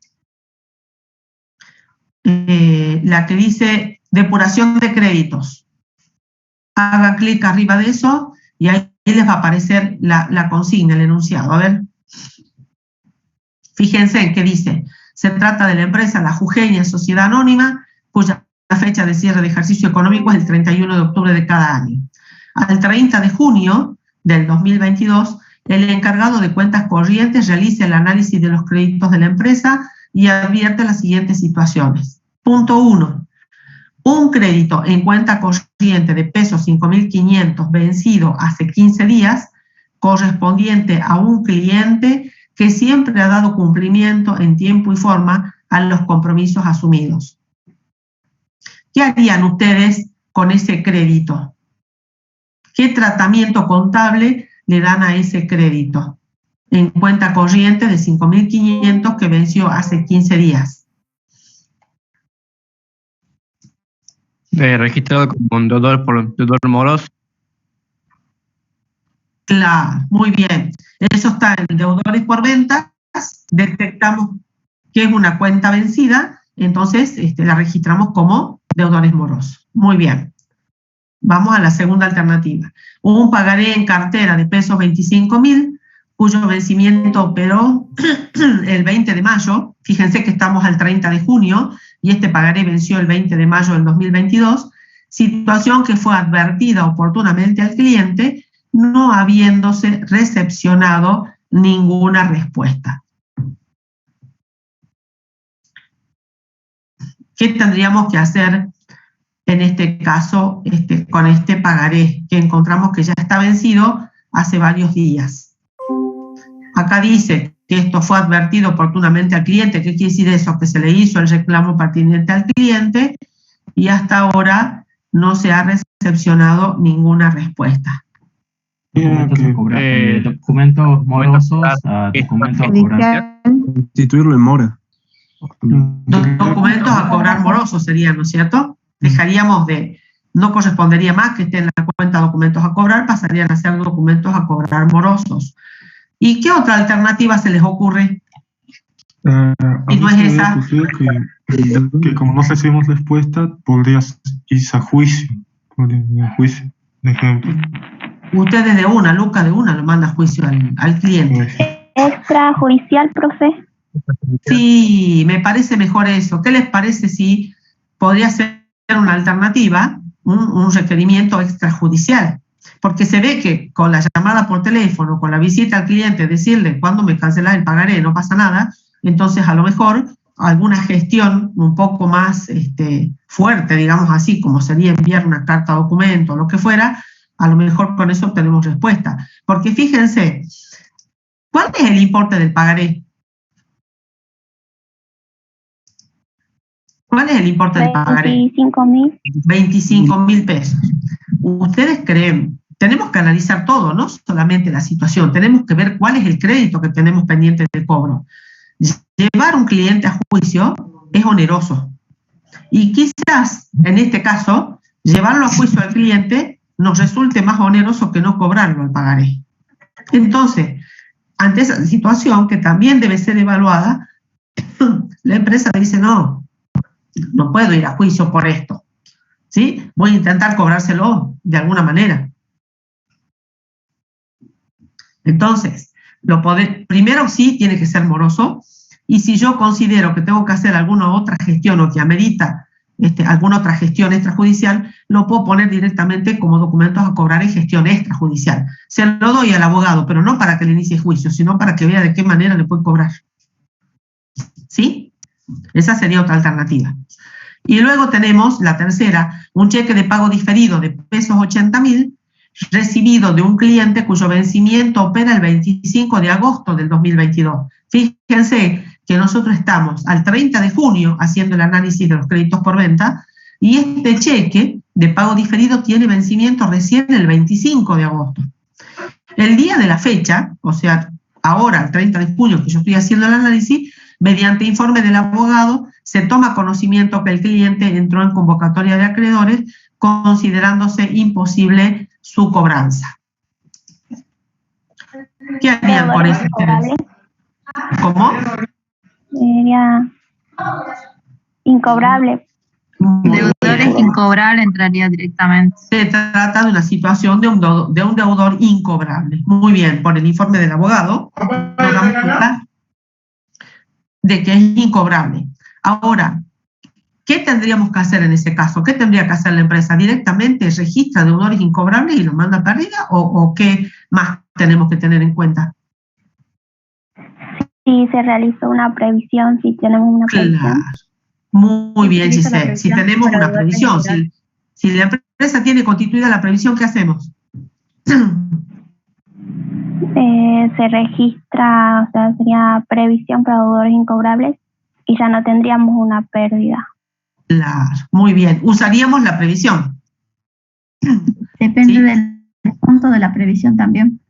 Depende del monto. Ahí también tendríamos que ver si el monto de la previsión cubre esa incobrabilidad o si no la cubre. Si la cubre, usamos la previsión y ya está. No debitamos la cuenta de deudores incobrables, como dice Giselle. Y si la previsión fuera por un importe menor al importe del cheque de pago diferido, También tendríamos una pérdida, pero sería por un monto menor. claro, por la diferencia, por lo que no alcanza a cubrir la previsión. ¿No es cierto? Muy bien. Muy bien. Vamos a la otra, otros créditos. ¿Qué tenemos ahí? Dice, dentro del rubro otros créditos encontramos derechos de cobro, derechos de uso o goce y derechos de compensación, lo que habíamos charlado hace rato, ¿sí? Analice cada situación que se plantea y determine en cuál clasificación debe encuadrarse. Se trata de la empresa Credimax Sociedad Anónima, creada en el año 2021, tiene como actividad principal el otorgamiento de créditos a particulares. Veamos el punto 1. Se encuentra pendiente de integración la suma de 500.000 pesos por parte de uno de los accionistas. ¿Eso corresponde a incluirlo en el rubro otros créditos? ¿Y a qué clasificación pertenece? Sí, sería de otros créditos en derecho de cobro. Muy bien. Sí corresponde ser incluido en otros créditos y va clasificado como derechos de cobranza. Muy bien. Vamos al punto 2.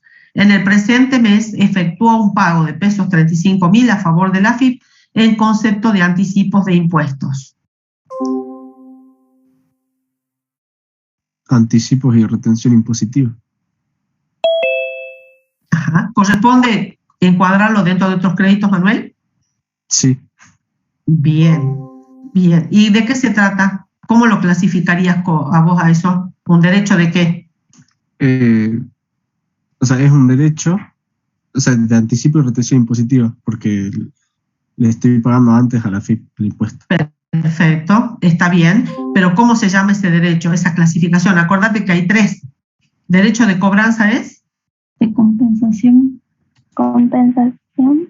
Derecho de compensación. Muy bien. No es derecho de cobranza, porque no tenemos que cobrar nada. Ya inclusive hemos pagado la AFIP, ¿sí? No es derecho de uso o goce, es un derecho de compensación. Esos anticipos que dice Manuel los vamos a utilizar cuando liquidemos el impuesto a nuestro favor, ¿sí? Punto 3. La empresa cobra 120.000 pesos en concepto de alquiler de un inmueble de su propiedad por el trimestre agosto-octubre del 2022. Estamos en el mes de agosto y estamos cobrando alquileres por los meses de agosto, septiembre y octubre. ¿Cómo clasificamos eso? Sería un pasivo. Muy bien, Lucas, es un pasivo. Acá no tenemos nada que ver con el activo, no es otros créditos, ni crédito por venta, ni nada. Es un pasivo. Estamos cobrando por adelantado algo, es un pasivo. Muy bien. Y el último dice, la empresa abona la suma de pesos 50.000 en concepto de servicios de vigilancia por los meses de agosto y septiembre del corriente año. Si es otros activos y otros créditos, y creo sería derechos de uso o goce. Derechos de uso o goce. Y corresponde clasificarlo en el rubro otros créditos, y es eso, un derecho de uso o goce. ¿Por qué? Porque estamos pagando por adelantado el servicio de vigilancia, dijimos, ¿no? Un servicio de vigilancia que va a usar la empresa, que va a hacer uso la empresa, tiene un derecho adquirido ¿sí?, de que le presten ese servicio en el mes de agosto y en el mes de septiembre. Entonces, es un derecho de uso o goce. ¿Se entiende? ¿Sí? Ahora, acá lo único que hicimos es clasificar. Después verán ustedes para registrar cuál es la cuenta que van a utilizar, ¿sí?, para registrar cada una de estas situaciones como corresponden. Bueno, muy bien. ¿Quedó claro entonces? No hubo problemas con esto. Son situaciones que no son complicadas, pero que tenemos que aprender a razonarlas y aplicar lo que ustedes han estudiado, ¿sí? Entonces, siempre plantéense ejemplitos o traten de ver ejemplos. En la medida de lo posible, nosotros vamos a seguir haciendo este tipo de ejercicios para que ustedes puedan aplicar lo que han aprendido.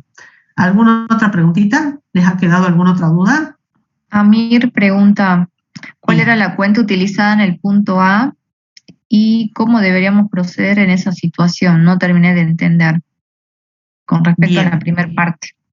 A la depuración de créditos.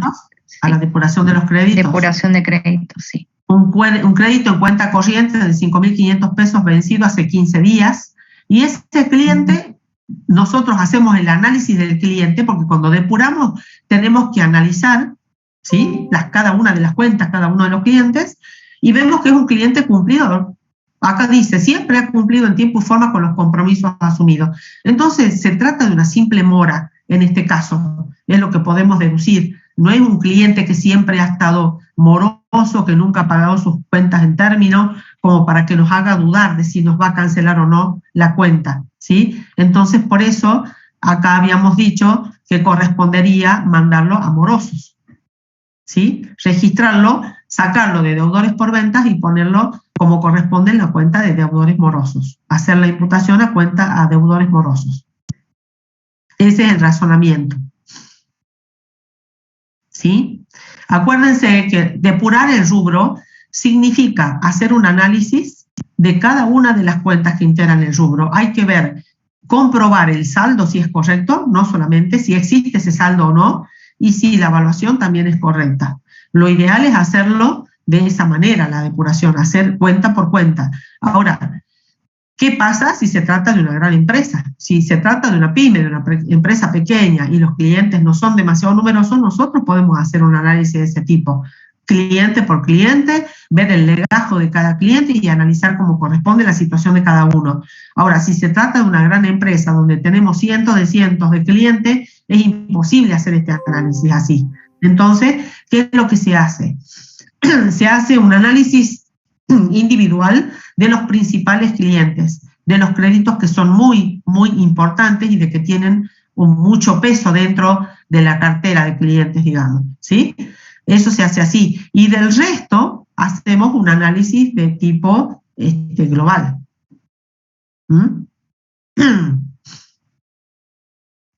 Profe, sí. Ahora recién me acordé de una pregunta más. Sí. Los otros créditos, dentro de las tres clasificaciones, dentro de derecho de cobro menciona préstamo al personal y dentro de derecho de compensación, anticipos al personal. Sí. Es medio parecido el concepto. No sé cómo lo diferencio entre uno y otro. Muy buena la pregunta.